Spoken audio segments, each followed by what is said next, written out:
A Associação Brasileira de Jornalismo Investigativo, a ABRAJ, classificou o 2022 como um ano violento para jornalistas. E foi mesmo. O Brasil registrou durante o ano passado, eu vou falar de média, tá? Uma violência contra jornalista por dia. Se a gente for pegar o total, esse número vai chegar na casa de 376 casos. Por isso, para conversar comigo sobre todo o aspecto que envolve o trabalho do jornalista, eu convidei Kátia Brimbart, presidente da ABRAJ, já está aqui na tela comigo. Ô Kátia, obrigado por ter aceito o convite, obrigado mesmo. Seja bem-vinda ao RTU Entrevista. Eu que agradeço o convite, obrigada. É muito importante falar desse assunto. Olá, pessoal, espero que vocês entendam e gostem desse tema, que é relevante para a sociedade, sim. Kátia, esse assunto que a gente começou na abertura da entrevista, era muito comum a gente falar, a gente sempre sabe que existia, a gente já sabia que existia violência contra o jornalista no dia a dia aqui no Brasil. Isso não é natural, mas era uma coisa real. E os números mostravam isso.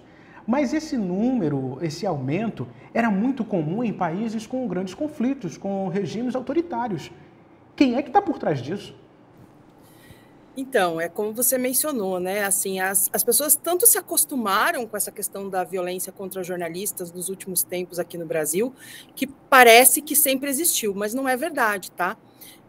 Antigamente, eu tenho mais de 20 anos aí de experiência na cobertura jornalística, antigamente os profissionais, as profissionais, eles estavam em risco só quando iam fazer alguma cobertura que já era mais perigosa mesmo, né? Então, por exemplo, eu já cobri crime organizado, já cobri questões carcerárias, presidiárias, né, da questão do sistema prisional brasileiro, por exemplo, né. Então, no Brasil, até pouco tempo, o comum não, né? O normal era não ser perigoso ser jornalista, a menos que você estivesse fazendo alguma coisa muito específica, envolvendo alguma questão já de grupos assim marginalizados, grupos que viviam à margem da lei, né? Em outros países, ou países que estão em guerra, como a gente vê na questão da Ucrânia agora, né? Ou países que têm uma questão de crime organizado muito mais exacerbada, como é o caso do México e da Colômbia, a gente tem situações de violência contra jornalistas, esses jornalistas que cobrem essas situações. No Brasil, até pouco tempo, a violência física, assim, o perigo real contra jornalistas, além do crime organizado, também existia em cidades muito pequenas, em que há muita disputa de grupo político, né? Então, o radialista de uma cidadezinha pequena que criticava o vereador, o presidente da Câmara, o prefeito e tal, uma discordância política ali que às vezes acabava com algum tipo de violência. Esse era um cenário até alguns anos atrás.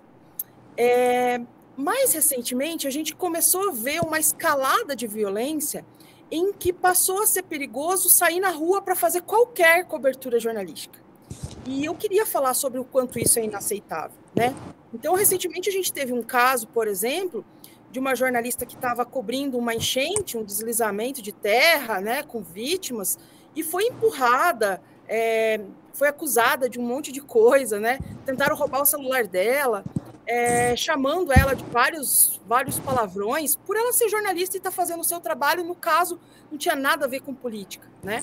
A gente já teve casos, por exemplo, na Bahia, de mulheres que tomaram um soco no estômago quando estavam fazendo uma cobertura do dia a dia, e várias outras situações que a gente tem visto ultimamente, né, de violência contra os jornalistas, quando os profissionais e as profissionais estão fazendo o seu trabalho, né?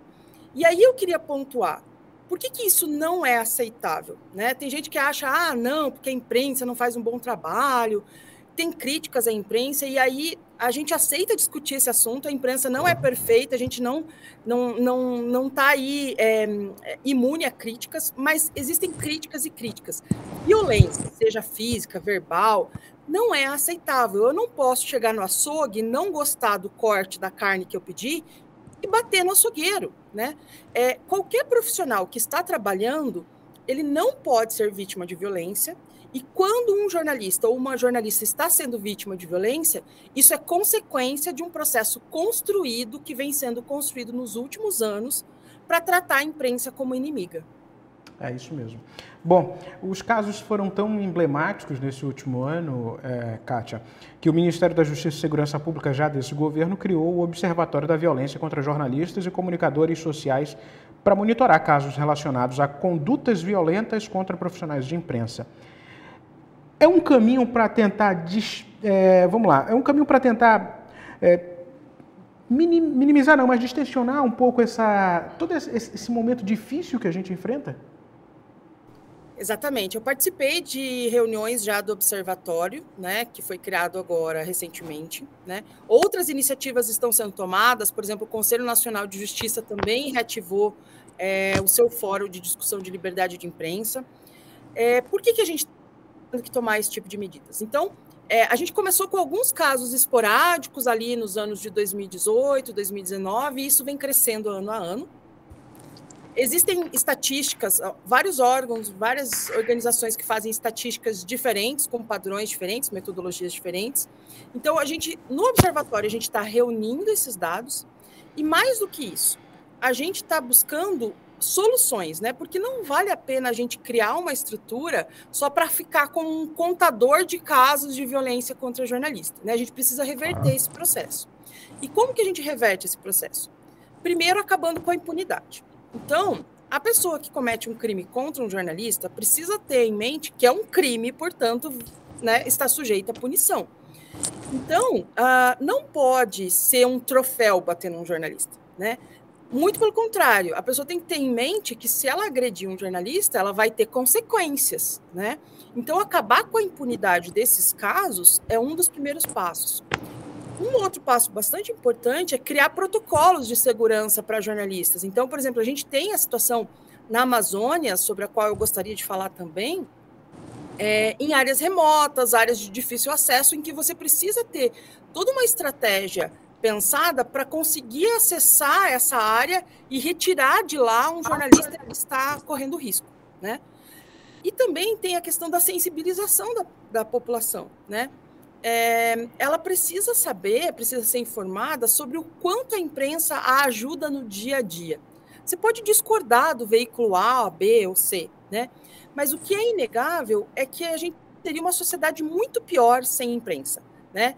Não existe um país democrático no mundo, seja de direita, de esquerda, da vertente que for, que não tenha uma imprensa bem consolidada, bem estruturada. Por quê? Porque um dos nossos papéis, umzinho deles, é a fiscalização do poder público. E muitas vezes, quando tem médico no postinho ou professor na escola, é porque algum jornalista ou alguma jornalista fez alguma reportagem mostrando alguma situação e isso fez com que o poder público, por exemplo, tomasse medidas. Mas quem chega lá para ser atendido no postinho, às vezes não sabe que isso é reflexo de um trabalho jornalístico. É isso mesmo. No aspecto Amazônia, Kátia, o que você menciona é muito real nessa região onde o Real Time está. Na capital, aqui em Manaus, nem tanto, mas eu menciono regiões, mas na fronteira, aqui a gente tem uma tríplice fronteira no Amazonas, né? Brasil, Peru e Colômbia. É uma região onde o narcotráfico é muito intenso, é uma região onde você desenvolver um jornalismo na sua plenitude é um desafio redobrado. Mas eu vou viajar aqui para o Pará também, a região que é naturalmente reconhecida por exploração madeireira. A gente entende que o desafio dessa região, até pelas dificuldades de comunicação, dificuldade natural, se tornam ainda mais precárias a possibilidade de você conseguir fazer uma boa investigação, você conseguir fazer um bom serviço e conseguir, às vezes, denunciar. Exatamente. Então, assim, a situação eu já estive em Manaus fazendo reportagem sobre o sistema prisional de Manaus, né? Eu sei que a realidade de Manaus é um pouquinho diferente de outras, bastante diferente de outras regiões, de outras cidades da Amazônia, né? Mas o que precisa ser pontuado, né? Tem gente que pensa assim, esse jornalista, essa jornalista não tinha nada que ter ido para lá, por que vai para lá, né? O que acontece quando profissionais de imprensa desistem de cobrir alguns assuntos, ou desistem de cobrir algumas áreas? Essas áreas que às vezes não são cobertas pelos serviços do Estado, como segurança pública, por exemplo, vão ficar ainda mais à mercê de grupos criminosos, né? Então, a jornalista não precisa pedir autorização para ir para, né, fazer nenhuma reportagem na Amazônia. Claro, em alguns lugares específicos é necessário autorização para entrar, mas na maior parte dos lugares não é. E não se trata de aventura ou de querer correr riscos, fazer uma reportagem numa área de difícil acesso. Significa mostrar o que está acontecendo naquela área para aquela comunidade do entorno e para o restante do Brasil, quiçá do mundo, né? Então, tanto a gente tem preocupação com jornalistas estrangeiros ou jornalistas de outros estados que vão para a Amazônia sem conhecer muito bem a realidade local, e a gente não deve, né, achar que não podemos ter jornalistas de outros lugares cobrindo a Amazônia. Podemos e devemos, isso acontece no mundo inteiro, né? Mas também a gente se preocupa muito com a realidade dos jornalistas locais, que conhecem onde estão vivendo, conhecem as dificuldades, e até por isso correm outros tipos de riscos, né? Então, o delegado que conhece o jornalista, sabe onde o jornalista mora, ou sabe onde o filho estuda, né? O policial, o fiscal de não sei aonde, né? São vários outros tipos de dificuldade que os jornalistas, os profissionais locais têm quando vão cobrir assuntos amazônicos. Esse exemplo que você está dando, Kátia, é uma realidade que eu enfrentei aqui. Eu trabalhava numa determinada empresa e eu fui enviado para um município daqui da região para contratar um repórter que pudesse se tornar correspondente da empresa naquela região ali. E quando eu voltei para conversar com a chefia superior da empresa, o retorno foi muito triste que eu precisei dar. E eu fui muito claro, e foi mais ou menos isso que eu falei para você, que você falou agora há pouco. Eu precisei dizer aos superiores assim: ou ele vai trabalhar com uma escolta policial, ou ele vai trabalhar para o prefeito da região, prefeito do município, porque para a gente ele não vai conseguir trabalhar plenamente, porque ou ele vai morrer. Infelizmente foi esse diagnóstico que eu tive que dar aos meus superiores naquele momento. É triste isso. Então, a ABRAGE, né, a Associação Brasileira de Jornalismo Investigativo, ela não tem uma varinha de condão de resolver todos os problemas, mas uma das coisas que a gente tenta ajudar, né, na medida do que a gente consegue, é pensar num suporte, né? Qual que é a estrutura, qual que é o aperfeiçoamento, qual que é a necessidade que um jornalista local tem para conseguir atuar, né? A gente dá vários treinamentos nessa área, inclusive de modelo de negócios, para analisar o que é possível fazer.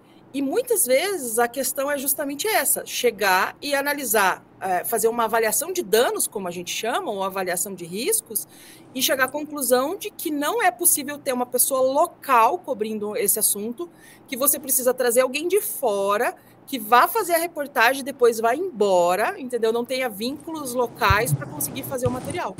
É isso mesmo. Bom, por outro aspecto, e a gente dando esse bate-papo, nesse bate-papo sobre jornalismo profissional, Kátia, o Amazonas, em especial, teve nos últimos anos um boom de portais de notícias, de veículos de comunicação através da internet que conseguiram se proliferar de uma forma assim impressionante. Passa das 400, para você ter uma ideia, no último levantamento feito aqui por uma empresa de pesquisa da região. Bom, mas o que eu estou querendo te perguntar sobre isso é, nesse aspecto de a gente falar sobre o desenvolvimento do trabalho do jornalista profissional, a gente enfrenta hoje a fake news, enfrenta hoje a utilização de robôs, que isso não é nada natural para o nosso trabalho. Como é que a ABRAGE observa todo esse desenvolvimento?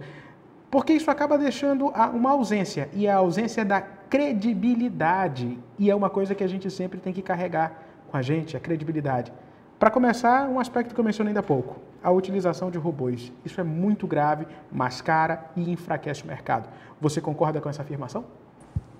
Então, a população precisa entender que não existe almoço grátis, né? Por muito tempo se imaginou que com a internet, com a chegada da internet, então eu não preciso mais comprar jornal, eu não preciso mais comprar revista, eu não preciso ver a propaganda da TV para ver o jornal, eu não preciso ouvir a propaganda do rádio para saber das notícias. Por muito tempo, com a internet, se passou a achar que as notícias eram de graça. E as notícias não são de graça. O que é isso, né? pagar por um bom profissional que consiga sustentar sua família, né, que consiga exercer uma profissão, né, tem um custo. E esse custo, ou ele vai ser pago pela população, ou ele vai ser pago pela publicidade, ou ele vai ser pago por algum interesse, né? A gente tem um movimento, por exemplo, nos Estados Unidos, só para dar uma referência, né? Hoje o New York Times é o veículo do mundo, né, consolidado, com o maior número de assinantes. Eles têm mais de 11 milhões de assinantes. E muitos desses 11 milhões de assinantes não leem o jornal, não abrem o jornal, não entram todo dia, não estão pagando para ler uma matéria. Eles estão pagando para financiar que um veículo em que eles acham que faz um bom trabalho, né, um veículo que faz um bom trabalho, para que aquele veículo exista e possa fazer o seu trabalho. Então, eu posso tanto financiar bom jornalismo, dando audiência para bom jornalismo, tanto assinando ou contribuindo com algum bom jornalismo, ou vendo as publicidades, por exemplo, de algum veículo de comunicação, né?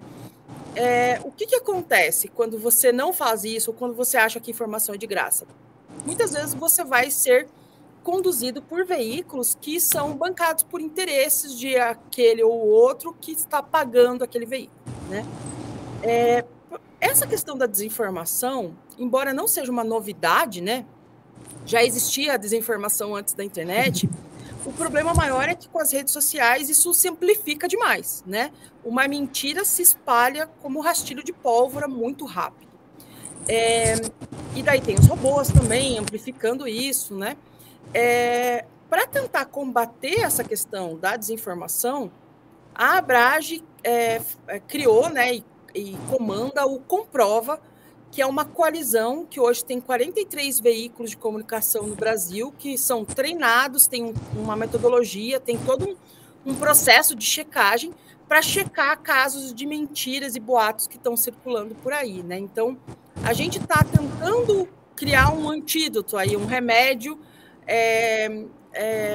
Ainda o universo de desinformação é muito grande, mas a gente produz o que a gente chama de checagem, né? Checagem de dados todos os dias. E isso é muito preocupante, porque um dia desse, num bate-papo aqui na TV Real Time sobre esse aspecto da utilização de robôs, Kátia, a gente conversou com um representante da Anamid, que é uma associação nacional voltada para a indústria de marketing digital, e nesse comentário que a gente estava tendo, é uma coisa que você coloca para um público em massa, você diz que aquilo dali tem inúmeras visualizações, inúmeras curtidas, inúmeros comentários, e quando você clica não é nada daquilo. Ou seja, você tenta mascarar, sei lá, se é possível dizer que números dessa forma mascaram a credibilidade daquele portal, porque tem muitos seguidores, tem muitos comentários, tem muita interação, quando na verdade não é nada daquilo, é só um número mascarado de fato, e pelo contrário, quem pratica isso, como pode ser rotulado? Então, na verdade, as plataformas precisam desenvolver cada vez mais tecnologias para barrar robôs, né? Até porque esses robôs, eles impulsionam alguns conteúdos, mas eles também tiram a credibilidade das plataformas. Então, assim, se eu vejo um conteúdo que não pode ter aquele número de curtidas, de comentários, né? Eu desconfio disso, e as plataformas elas têm que ser feitas de pessoas para pessoas. Já existem estudos que mostram que quando você acha que você não está interagindo com alguém, uma pessoa real, né, o nível de interesse cai muito. Essa questão dos robôs é um problema, né? Recentemente, um consórcio internacional capitaneado pelo Forbidden Stories mostrou um caso de Israel, de uma empresa israelense, que eles estavam tentando mostrar como era fácil comprar notícias, né? E era um sistema muito sofisticado em que eles inventaram uma história na frente dos caras ali que estavam tentando comprar o sistema, inventaram a história ali na frente e em poucos minutos isso estava no Trend Topics do Twitter. Isso só comprova que as plataformas precisam sim de mecanismos que mostrem a credibilidade, que mostrem que esse engajamento é real, que é feito por pessoas. É isso mesmo. Kátia, muito obrigado. Obrigado mesmo por a gente bater esse papo. É importante nesse momento que para os jornalistas tenha um significado a gente falar, porque a gente comunica com o público em massa, a gente está diante desse público. E para não deixar de comentar, vocês vão ter o 18º Congresso de Jornalismo Investigativo. Fala um pouco para a gente, por favor. Então, todo ano a gente faz um congresso para reunir jornalistas, para apresentar as principais técnicas, as principais reportagens que foram feitas durante o ano. Agora, em 2023, esse congresso vai ser de 29 de junho a 2 de julho em São Paulo. Ah, que bom, que bom. E pode acessar o site, as redes sociais da Abrage, que lá tem todas as informações necessárias para quem está curioso. Exatamente. A gente vai ter tanto presencial e alguns conteúdos a gente vai ter disponíveis pela internet. Já tem os nomes que devem participar? A gente já tem uma lista com mais de 100 nomes, só pessoas relevantes para o jornalismo, seja para o jornalismo local, pessoas de veículos pequenos, seja nomes internacionais. A gente tem muita gente que vai aparecer lá no nosso congresso, e tem o Caco Barcelos, que vai ser homenageado deste ano. Ah, perfeito, perfeito. Kátia, obrigado mesmo mais uma vez. Obrigado por ter reservado um tempo para conversar com o Real Time 1. Muito obrigado. Eu que agradeço o convite. Vou pedir só para você ficar aqui na tela rapidinho, para só me despedir do público, e a gente já volta a conversar em off. A você, internauta, meu muito obrigado. Eu conversei com a Kátia Brembart, ela é a presidente da Associação Brasileira de Jornalismo Investigativo, a Abrage. Muito obrigado a você e até uma próxima oportunidade. Não esqueça de curtir, comentar e compartilhar esse conteúdo e seguir a gente em nosso canal no YouTube, Real Time 1 Play. Até mais.